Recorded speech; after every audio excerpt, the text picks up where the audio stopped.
I love watching old talk shows, especially those late night talk shows, such as Johnny Carson. I was watching Johnny last night. Dick Cavett was his special guest. My question has always been, how do you interview an interviewer? That's a very tough place to be. Being somebody who has talked with a lot of people of fame, I know what it's like to sit down with somebody who is a professional interviewer, and it's always a tough game. Well, Dick Cavett brought his own note cards. I was just sitting there in total shock going, you've got to be kidding me. I can so relate with this because just recently, I actually had a future guest request a sheet of paper with my questions on it before we got together. And I said, that's not my game. It takes away from all things natural.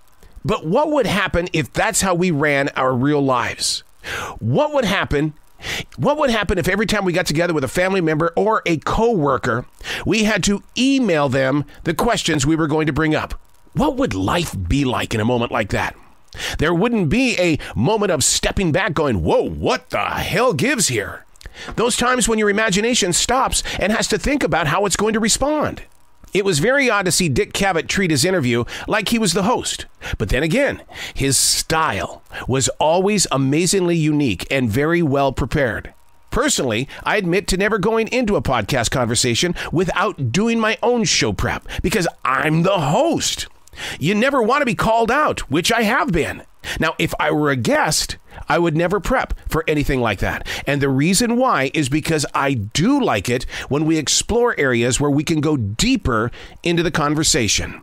How would you react if you were the host and your guest brought their own liner cards?